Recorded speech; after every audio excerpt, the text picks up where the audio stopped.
Welcome to Act Now Education's Transition with Us.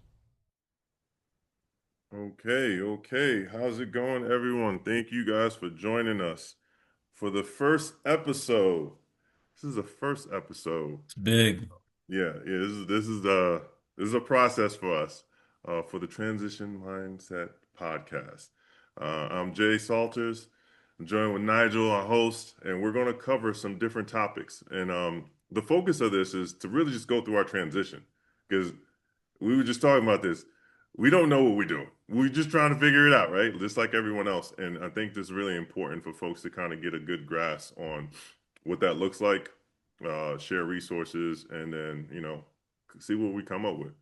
Um, yeah, what you got to start thinking about what is the process for you in transitioning or, the things that you're thinking about. And like right now, we're at the point of, okay, we need to look at resources and things like that, but what's your thoughts overall on the stuff that you think we should be looking into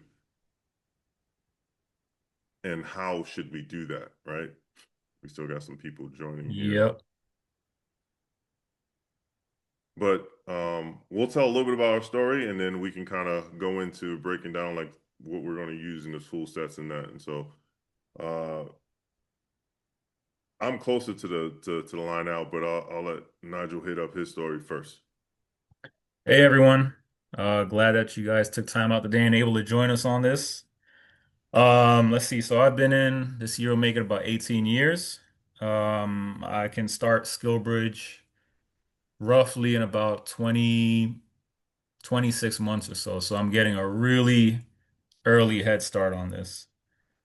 I've been doing HR in the Navy for my entire career, so I'm very familiar with the HR world, very familiar with leading people, different personalities, customer service essentially. So when I transition out, I'm looking for something maybe in the HR realm, maybe in cybersecurity. Still trying to figure it out, like Jay says, right? There's no rule book on this. So I'm using the resources that are available to all of us through Act Now, and just building my network. I can't do this alone. Jay's been a really big help. And I look forward to the insights and the help that all of you can provide. We gotta go with the mentality, one team, one fight. Oh, okay. I see you, Corinne. I see you, former PS here. That's what I'm talking about, man. PS, baby. Love it, love it. Yeah, and then for me, yeah, my date is September 1st. That's my transition date, of 2027. And so that would make me eligible for SkillBridge um around May timeframe. And then that's the one thing, and we can kind of get into this, like what does eligibility look like for folks that are transitioning? And we do have a snippet that I want to bring up here so we can kind of share it. Let me do that real fast. But this will help you get a better understanding of what it looks like for that. And this is just one of the things that you're thinking about, right? In terms of your transition. Let me see if I can share this real fast. I don't know if everyone can see this. Shout out to Dave Shantz for being able to create this. He's if you don't know him, he is the SkillBridge champion. Definitely reach out to him, connect with him. But this is a breakdown that he's created, and we just put it out there as well. But essentially says where you are with your ranks, and if you look at it, it's kind of crazy because the Navy usually we're not good at things like this. But the Navy, in terms of like, so I'm an O4 right now, and I'll get up close to 120 days, which puts me at May time frame. But this is really just dependent on your service, where you are, where you fall at with your rank. Um, some commands, they're all with it, and some commands aren't. So it really just depends on what is it that your commander's approval for, the process for you transitioning out, and whether or not there's a need, especially what was going on today in this world. So just wanted to share that so people can have that. We'll also drop that so that people can grab these resources as well as we start to share them. So we got a few people on here. All right, we got. I see. We got Got some NCs in the building too. Oh Formal. man, career Yeah. counselors, baby, we need you. All right, let me add that. All right. And so when you're thinking about the transition process, and Nigel, like in terms of it, like I guess we can go over the checklist, right? And so it's just being able to walk through that process for you and then being able to identify how best you want to align yourself with what you're trying to do. You should have some goals ultimately. Like what are some of the things that you guys are thinking about in terms of transitioning, right? I know find my finances, I want my finances to be straight, right? If I'm making sure I'm taking care of all the documentations, making sure that college is good for my kids, making sure that I understand what opportunities are available for me, how much it's going to cost once I get out of the military. I don't know what my disability rating will be, and so factoring that in. And I don't. I mean, Nigel was talking about like switching from from uh, what he's doing now into HR role, possibly cybersecurity. For me, I don't know if I want to work right away, right? So that those are other things to consider. And some people burn out by just, going from one opportunity to the next and then trying to get after it. And so I think for me, that's really important to kind of consider and think about. What's your thoughts? I think along with the finances and the disability, I think a huge resource for us would be the GI Bill, right? So I mean it ties in with the disability. I know if we get 100% rated, you have 100%, then you have P&T, then that ties into the Montgomery GI Bill, sending your kids to school for free. Um, the transition is it's easy paperwork wise, but there's a lot that we got to prepare for. And I'm sure there's people in here who I'm assuming have already gone through this process. Has anyone already retired recently or a while back? Yeah, Most importantly, the loss. Are yeah. we talking about processing the loss from the system to process that DD-214? Because I know from the PS side, if the loss isn't processed and the number stays in the service, that could result in an overpayment, and then they deduct that from your final pay. Loss of community purpose. I retired in October 2021. So, Linda, when you retired, um, what was the biggest adjustment for you?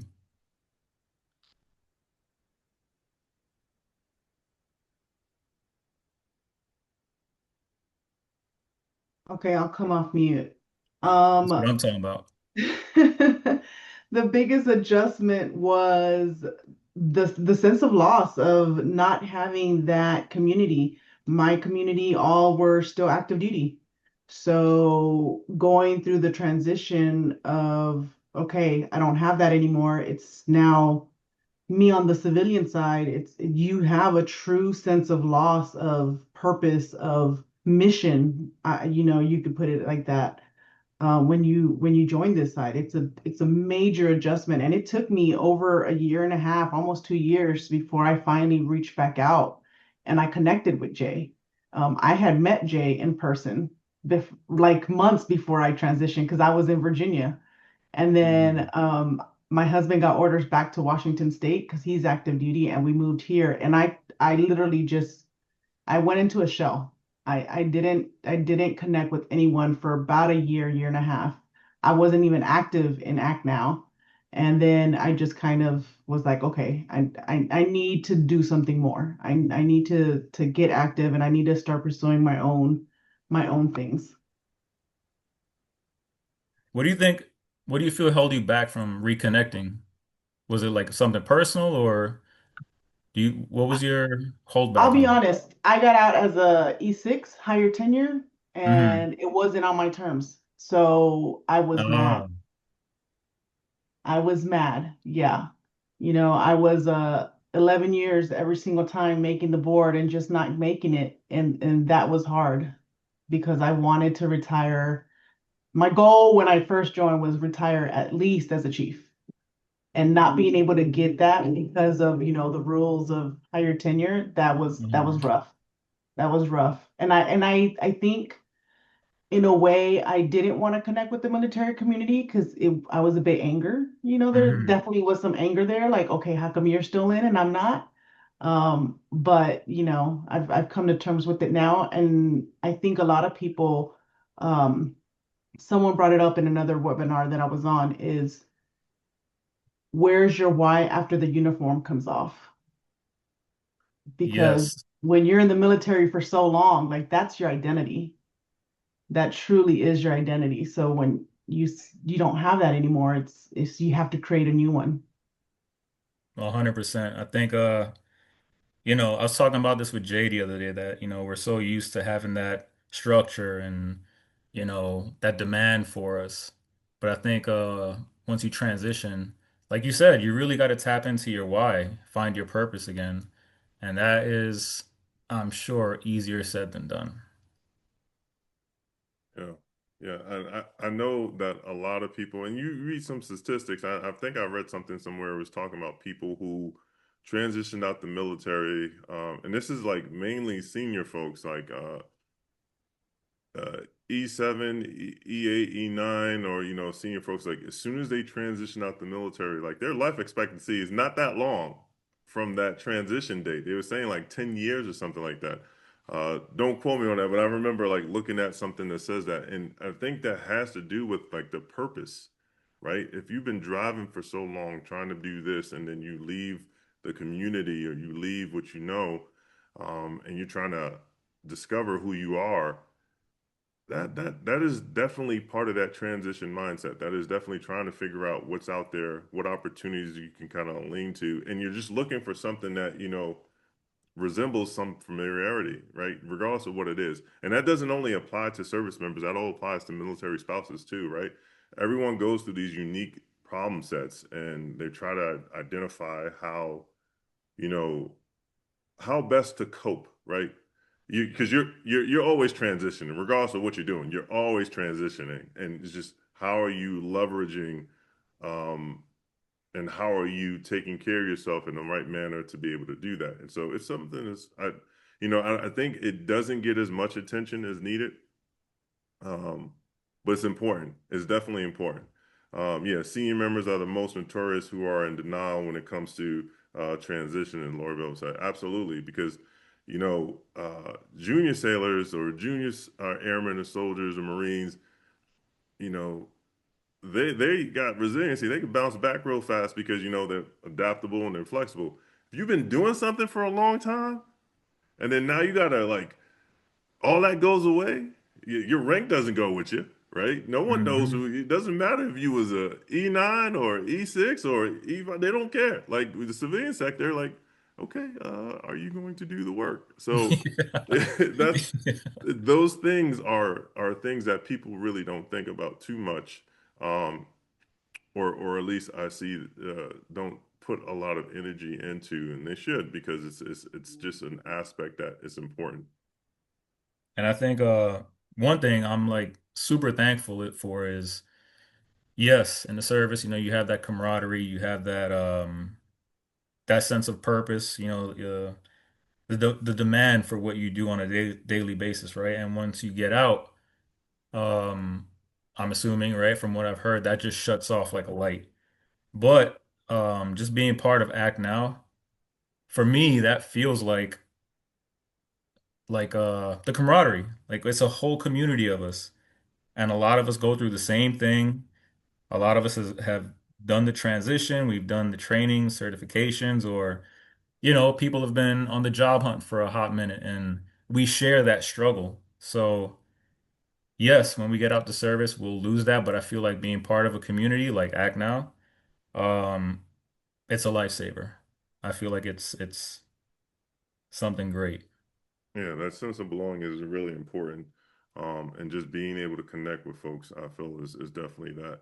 Um, but yeah, uh, so let's cover down on some things, right? Thinking about the transition for those who are transitioning, um, some of the items or things that you probably should consider, because this is the same thing we do in like I said, and this is more like an open forum. going through this process, and we want, you to transition with us. And so for those who have experience, definitely provide your input. And for those who are transitioning, take these resources and tools and kind of figure out how best you want to maneuver around it. And so let's get the checklist up here. Grab that real fast. And then we can kind of walk through that a little bit so we can kind of understand, um, do a quick breakdown on that, see how beneficial that would be. Okay, there we go. Can everyone see that? All right. So this hasn't been updated in a minute, but we will definitely update it. We'll definitely but we'll still share this out so that everyone has it. But we can kind of cover down and walk through this and why we feel like some of these aspects are really important. And so this is, if you are transitioning out within like 3 years to 1 year, some of the things that's really important, accruing some leave, right? And so being able to save up leave. I have been a proponent of using all my leave because I need all that time. And so right now I'm at a state where, like, I kid you not, I got like 3 or 4 days leave. I took some leave the last 2 years, man. I was Man. enjoying life. But I gotta accrue some leave, and I obviously don't have a lot of time to do so. But 60 days is what is recommended. And then with that, sometimes with your skill bridge, it may be tied into that, like your terminal leave may be tied into that. And like I know for me, my command that I'm at now, they require me to use my terminal with my skill bridge. And permissive TDY. So it's not anything separate. They want you to do all together. Um, then we have, financial prep and savings. And that kind of goes back to what you said, Nigel. Like, if the command doesn't process your loss, you know, you can either get overpaid or be paid late as your Hmm. transition process. And so you want to at least to make sure that, you have at least a few months of pay set aside just in case that. They say 6 months is like recommended, but 3 months to help at least get you started. So that should be like a game plan. That should be a part of what it is. And, touch base with a financial counselor before you go. Like I said, you have all these resources to your tools now, but like once you transition, things are very different, right? What's your thoughts, Nigel? I agree, man. Like Laura Bell is saying, right? She said financial planning is the foundational overlooked item. I've seen many members do not either pay attention to and or unrealistic in their expectations for separation and or retirement. Yeah, we say it all the time. We got to prep, right? We got to set aside some money, but life happens, situation happens, bills pile up.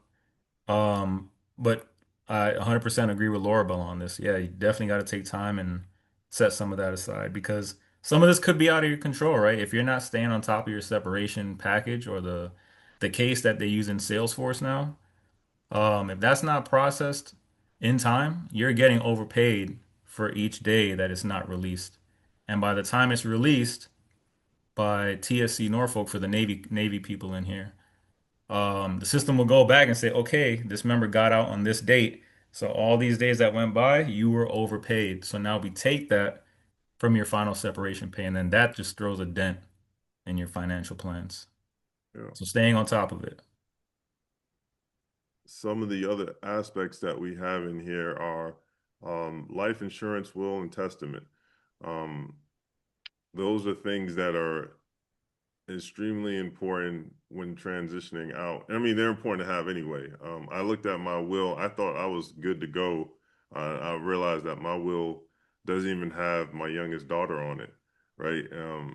It's just things that we need to make sure that we good. And I think the last time I had my will was for when I deployed to Iraq. I mean, Afghanistan and Iraq. And so just making sure that your will and testament is good to go and your life insurance and whatever policy that you want to do. Some people want to get their own term or whole life. I'm not here to, guide you on either way, but just more so like figuring out what it is that works best for you. Your children's college, military cool, which is a program that you can utilize as long as you have more than a year before your transition that you can take advantage for free certifications. Each service calls it something different. Army calls it Army CA. The Navy has Navy Cool. Air Force, I think, has Air Force Cool as well, and so you can touch base on that. Um, and then doing bringing your spouse, if you have a spouse, bringing them to these sessions as well when you start to do your out processing, because there's a lot. I mean, I don't know if anyone else has sat. I sat in one of the TAP classes a couple of years back just to see how much it is, and there's fire hose of information for 4 or 5 days, or 4 days. It's a lot. And if you're thinking about a million things, like it's a hard process, and so it's good to kind of start that process now. Building your LinkedIn is better to the build your LinkedIn and build your network before you need it. So better to have a network and not need it than to need a network and not have one. And so Hmm. a lot of people, I come across a lot of people who don't even create LinkedIns. Yeah, Same. yeah, Yeah, that's a totally underutilized resource in itself right there. yeah. And again, a long time ago, I remember when you put me onto Act Now and you were telling me about the whole LinkedIn process, and I was like, what? That's crazy. But it pays off. It makes sense and it works. Yeah. Building your network now is, especially for me, since I'm transitioning in about 2 years, right? That'll be my actual out date. Um, just the people that I've met, people that I've worked with, and just that closeness that we have, like that is, like I said, that goes back to that camaraderie that we used to have in the service. So I'm super thankful for that. Yeah. And we'll make sure we'll share this stuff with you guys so you have the documentation as well. But when you look at it, you got your 12 months out, looking at your transition, hitting up TAP class, doing your ACP, touching base with the mentor. Um, and then taking advantage of any starting to look into SkillBridge opportunities because you got a few months out from there. Making sure your medical is done. That's the only thing I know. Every single veteran tells active duty service medical, go to medical, go to you stubbed Yeah, your pinky toe, go to for medical. anything. Yeah. Your toenail fell off, go to medical for everything. And it's important because we don't do that that often. Like I was looking at how many times I go to medical. I'm very fearless. Other than like the yearly physical exams, I don't ever go to medical. Even when I am sick or I need to go, I just like you know. You But hard headed. that's not good. Yeah, yeah, You know what it is too? I think we get so caught up in taking care of other people and, our sailors or airmen, our personnel around us. We get so wrapped up in taking care of other people, we forget to take care of ourselves. So it's important to take that knee and remember to take care of yourself spiritually, emotionally, physically, financially, whatever it is. Because if you can't take care of yourself, how are we going to take care of everybody else, right? And that applies to after service as well, too. yeah. 1,000%. That's up. So I gotta get on that train for sure. And then making sure you make copies of whatever it is that you're doing as far as your medical record. Getting a sleep study if you need one. They're going to change some things with the VA benefits, and so disability. So it's important to make sure you document as much as possible, and you also are up to date on that. You want to make sure you register for your e-benefits, and then when we get into like the 10-month mark and stuff like that, it's making sure that you are checking to see what opportunities are out there, looking into SkillBridge, making sure that you are choosing, what type of survivor benefits that you want to utilize, and then getting prepared for your permissive TDY if you're going to take advantage of that. And then one of the important things, as we said before, is like your last paycheck is not given to you directly. And so they actually are doing some processes to clear that. And so you want to make sure you have some money set aside. And those things are important to have. And so we'll share the transition checklist and we'll be testing this. Like we'll go through this and see if there's things that we need to add or things that we need to improve. But it's important to be able to have a clear picture of what you want to do. One thing I want to add to with the SBP Survivor Benefits Program, um, if you don't, okay, so If you decline coverage and you go with your own life insurance that you purchase, elsewhere, cool. If you don't fill out the SBP form or you don't turn it in and your retirement date approaches, that survivor benefits program deduction will apply to your retirement pay automatically. So just be mindful if you're going through the transition. If you don't want to elect SBP, make sure that you indicate that on I think it's the DD 2656 form for SBP. Well, that's good to know. Yeah, I'm taking advantage of that. And then also the deliveries on, I mean, benefits on delivery on at discharge, the BDD program, taking advantage of that when you had your 6 month window mark. I know that some people, if they miss that, it's essentially a program that allows you to, as soon as you get discharged, you get your rating, even if it's like delayed. It's still like you will get it roughly around that time frame, and so it's important to make sure that you take advantage of that too. So I'm going to be taking advantage of that when we're looking into it and making sure that I don't miss that window, because I know a lot of people. I've heard a lot of people miss their window. They wait until they get to 4 months or 3 months, and it's too late to be able to process that. Um, yeah, a message. I seen in the chat, Laura Bell says that she's been planning her exit since 2013. Wow. Oh man, that's a story I'd love to hear. Laura, when do you get out? When's your transition date?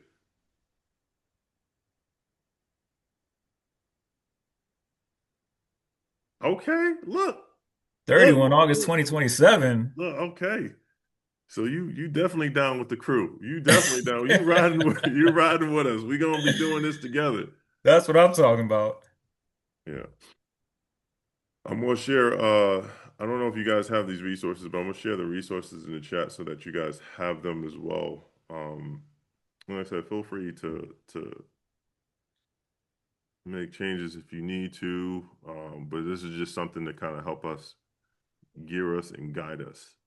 All right, so we covered a few things, and a few items that feels helpful to folks.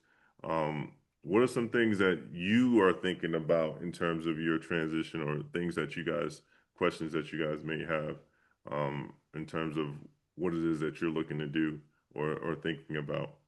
Let me grab this one in here too.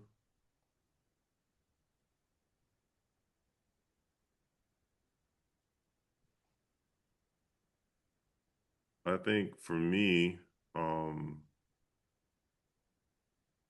one of the other things is having a purpose while you're still in, right? I know some people check out during this time frame, or they slow down during this time frame, and this is definitely not the time frame for that. I would say you would want to go hard on your transition, because once you're done, you're done. Everyone transitions once, so yeah, it's something that you don't want to take lightly. And let me share this framework. Feeling Hey underprepared, no Jay. matter how hard I've been working. That is true. When do you transition, Imani?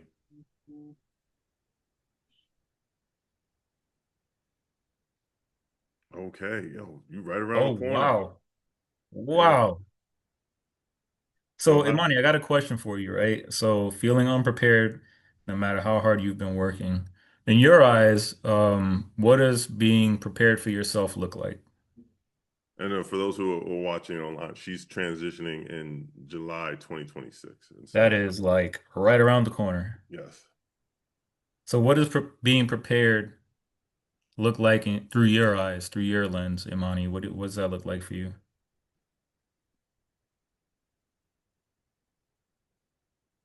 And the reason I'm asking, right, is because like me and Jay, we're going through this process along with many of you in the chat, and we're trying to figure it out. So I just want to get like a perspective.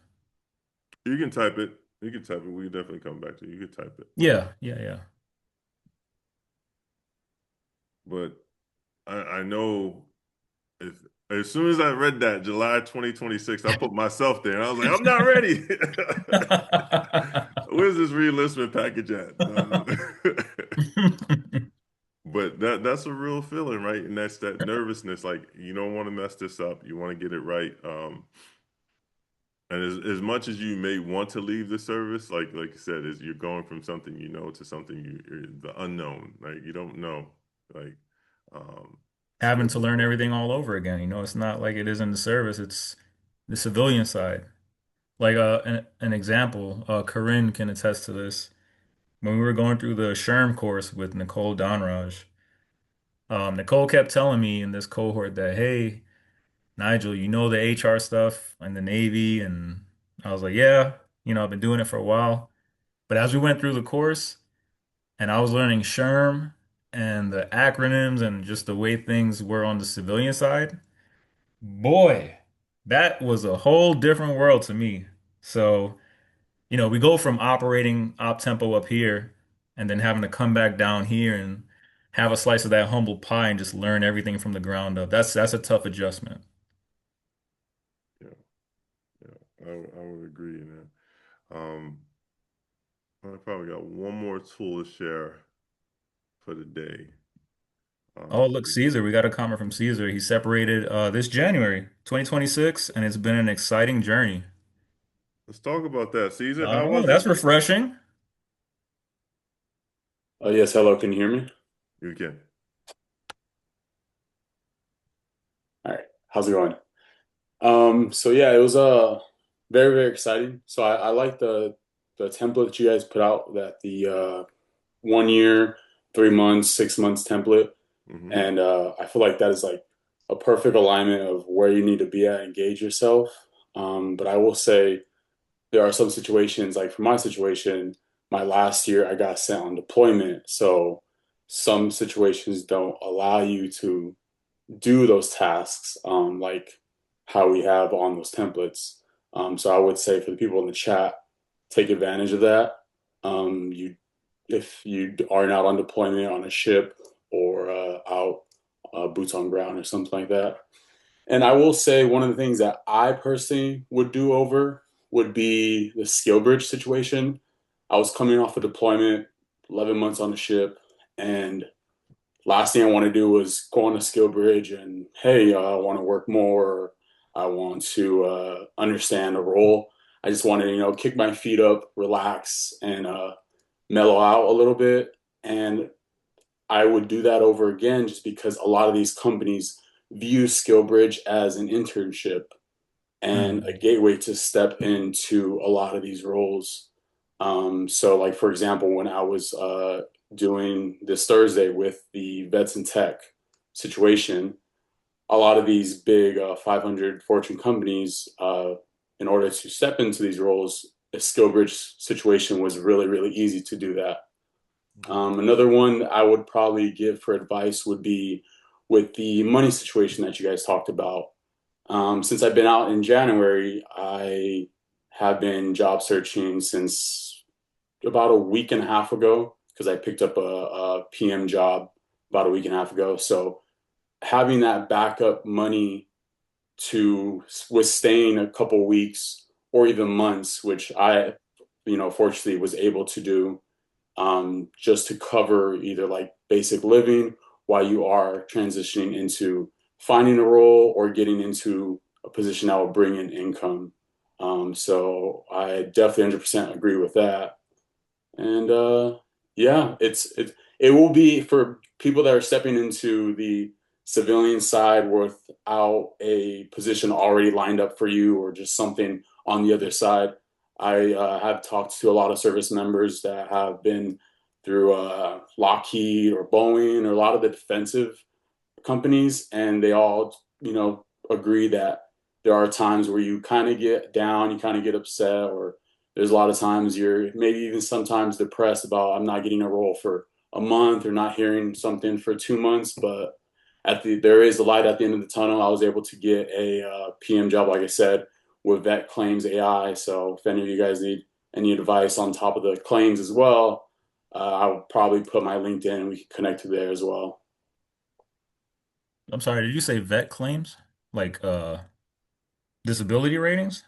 So yeah, so Vet Claims is a company that deals with disability ratings for veterans that are having trouble or they don't know where to step in or even where to start, and then Mm. they able to do it through the updated AI, and also with a lot of the technology that's coming out. Oh, wow, that's amazing, man. Thank you for putting that out and thanks for sharing that. That's Yeah, a huge resource. yeah, no problem. It was founded by a veteran as well, so he knows the all the tricks and things that we have to go through in order to get that claim.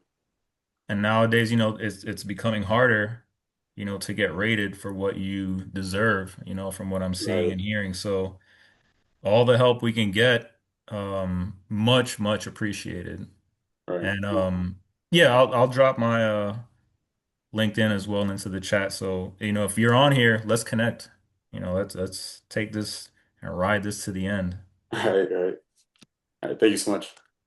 Thank Awesome. you. Amani, you have your audio back on? I do, I do. Hey, so let us know how you feeling with this July 2026. Well, sorry in advance. It's 2:34 in the morning, so I am not Oh, prepared for video chat, but um I think because I spent so much time since I've been in service, like 100% like dedicated to the mission of my job, like nothing else. I spent zero time on myself professionally and personally. And I mean, I don't regret it because I signed my contract so that I could, do my job. But I think now that I kind of locked in and made the decision to 100% separate from the military, it just kind of hit me all at once. And I was like, okay, cool, I'm gonna do this. And now I'm like, cool, I'm not ready to do this, but I don't have a lot of time to, make things happen. And I have really big goals. Like my dream is to work overseas, and stay where I am or go, to another overseas location. And those aren't small goals that I have. And I don't know, I feel like I just kind of put myself in a situation where I was not matching the civilian aspect of how great I might look in the Navy. Like I look great in the Navy. I look great, as far as like the military stance goes, but as far as the civilian inspector, especially being IT, like everything is moving like constantly. It's more certifications every day. It's just it is a big change. Mm, Yeah, yes. Imani, you said you were overseas? I am. Jay, weren't we on the rundown early and there was a sofa? Yeah, Mhm. SOFA. Yeah, we're talking about SOFA agreements and SOFA visa. So yeah, SOFA visa. So Mm. yeah, is knowing that and knowing the process for that and just being able to work under that. And some disclaimers with that.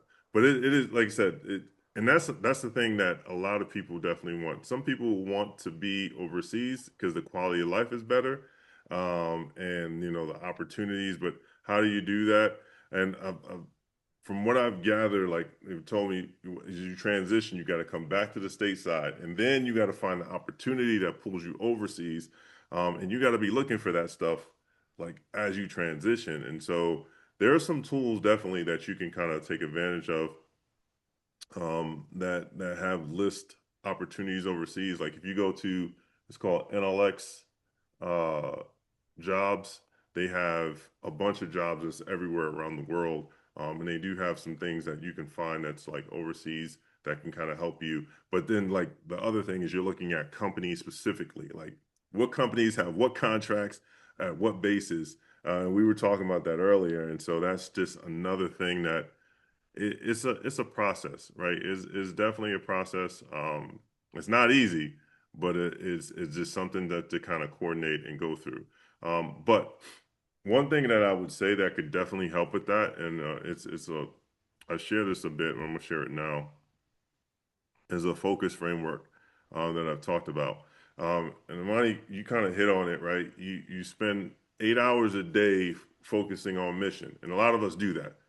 It's kind of hard to detach yourself as you're transitioning and you're still in the role and it's kind of focus on, the stuff that you have because you want to act like you're still working, but you got things to take care of. And for the most part, like we kind of push those things that we have to take care of for ourselves off. Like, yeah, I know I got to go to medical, but who's going to do this paperwork that needs to be done, or who needs to coordinate this, or who. And so we put ourselves in a predicament that it's just hard to kind of control. And so what I want to talk about for here is, and this is something I use to help me. So like if you spend 8 hours a day supporting a company or organization or whatever it is that you do, you should at least have 2 to 3 hours a day for yourself. It's important to factor that in because you need to be able to build, whether you're staying out or getting out, you still need to be able to build that. And so this framework, it focuses on um, three focus areas, and the way it breaks down is the first thing is touching base with people in the industry that you want to go into. So for like Imani's situation is just reaching out to possible contractors that are in the roles that she wants to, apply to, or talking to different companies overseas, and doing like informational interviews. How did you get there? What was the process? Can you let me know what that looks like? And making sure you have those three conversations each month, right? So at least at the very minimum, have three conversations a month with individuals that's in the industry that you care about, so that you can kind of like guide yourself on that. You can use, platforms like Mill Mentor or ACP to touch base with folks for free and get a good understanding, but that'll help guide you as you transition.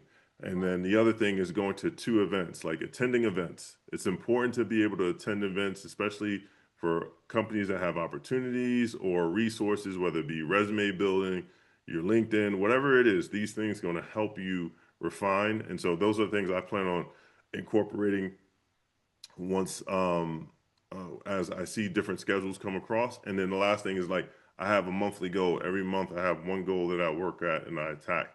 And so I work on that goal, whether it's, I'm trying to build out something or I'm trying to implement something that's going to help me in my transition or going to help me in one of the businesses I'm running. All those things collectively together. And if you look at that, depending on how many months you have left in, you can think at like if it's within a year, you have 36 people that you've contacted, right? You have 24 places or 24 events that you've been through, and then you have 12 goals that you accomplished. That's just breeding success for you. What's your thoughts, Nigel? I think the 3-2-1 focus framework, if you stick to this will get you on the right track. Like, having the intentional conversations, right? Connecting with people, updating the resume on LinkedIn or building one partnership. I just built a partnership right now with Caesar. Resume updates. Jay, are we still cleared hot on career flow? Yeah, we Right. are. We are, right? So for those of you that are still in the market looking for a job or pivoting into something different, um, let's connect on LinkedIn. Let me know how I can help. I have the database that Jay was talking about earlier with NLX. I can help along the way with, the optimization. Um, Message me on the side. Let's connect and let's work together on that. Yeah.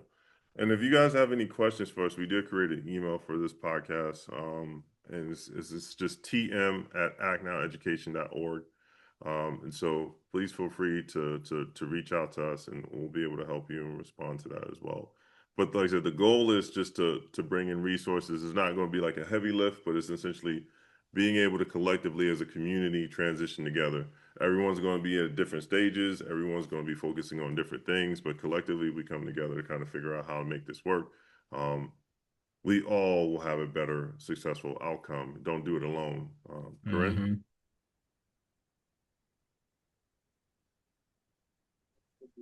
Hmm. My question is for male spouses. Like, how can you help male spouses on their transition, either out of the military with their spouse or just on their own? Yeah, I feel like honestly, I feel like there's no big difference. I mean, for spouses, the key difference is the support line, right? For the military, we have all these different avenues that you can kind of touch into, but spouses are trying to figure out what resources are available to them. And so for us, working on your resume, being able to provide you some resources and tools that help you align what opportunities may be available.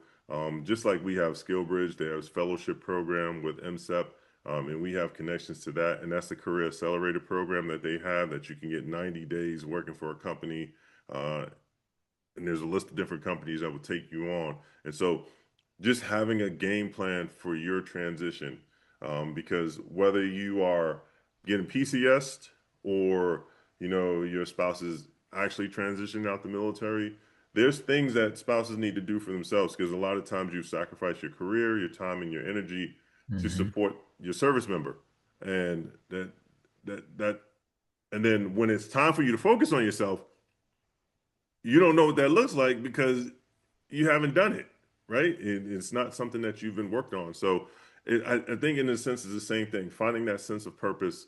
What career fields am I interested in? Who should I be reaching out to? And I think that framework, the focus framework, works for anybody and everybody. And so we'll be able to kind of talk about those things and touch base more on those opportunities as they come through. And then for spouses that are interested and kind of like going through that process of, how am I landing a job? Um, it's just like what Caesar says. He says, like, that 1 month, 2 month where you're not getting a call back, you know, that's fine and dandy. It gets you scared a little bit, but if 6 or 8 months have gone by and you haven't received a call back from a company that you're reaching out to, that could be, devastating. Um, and it could be extremely scary if your transitioning service member is getting out and they're looking for a job and that's the only set of income that they have is maybe their disability and their retirement pay, or if they may not have retirement. And so how do you kind of work through those concerns? Because it's the pressure's still there. The bills are not going to go away. You may Yeah, be that's transitioning, but those bills are not going to go, they're going to be there for you waiting. So like look at that process. And so that's what we're going to try to help for whether you're a spouse, transition service member, um, give you some of the tools and resources, and then for the veterans that join, listening to what they have to share, so that we can be able to take advantage of that. Yeah, I just wanted to bring that up just in case we have spouses joining in or in the future segments that spouses pop up. But Imani, I also in Europe, it's almost 3. I'm still up in the hotel lobby. So yeah, I haven't left the couch because I've been telling everybody about A&E passing in. So I've still been here from the rundown. So yeah, I haven't been to my room. It's the dedication, you know. Yeah. Man, that is motivation and dedication right there. Well, we're going to here wrap this up, and this is just our first of many episodes as we start to go through the transition process. And we want to, like I said, always keep it like an open forum, because we really want people to get the most out of this. We want to talk to anybody, even though there's a lot of resources I threw in there. We really just want people to be able to understand the transition. Because as I go through this, I'm trying to figure out what my left and right limits are. What do I need to focus on? And you can't do everything. You try, but you can't do everything. So you have to kind of figure out what works for you based off the time, what's important, what's not. Nigel? Um, I think, you know, we were touching on this earlier, people applying to jobs and not hearing anything back. Months go by and you don't hear anything back. That could be a lot of pressure when you're transitioning out. But I think from what I've seen, the applications are good, but they don't always necessarily get you in the room. It's the relationships. So let's, keep building the network. Like Jay said, this is just an open forum discussion. There's no right or wrong answers. Let's all learn from each other and help support each other. And I'm looking forward to it every week. Yeah, yeah. We need to do this so that we can stay on top of our game as well. So absolutely. Help hold us accountable, man. We don't know what we're doing. Trying to figure it out as well. Um, but we appreciate you guys for joining our first session. We look forward to continue this conversation. And please feel free if you got any questions or topics that you want us to talk about, definitely email us at tm@acnoweducation.org. That's Tango Mike at actnoweducation.org. And we'll take a look at it and we'll make sure we incorporate it. But we got a few sessions to do before I transition, and then Nigel transition, and then we hope to keep this going so people can get a lot of value out of it. So I appreciate you guys for joining. Thank you for tuning in, and I want you guys to have an awesome rest of your week. And yeah, we'll follow up with you later. It's been real. Yeah, real fun. All right, everyone. Bye, everyone.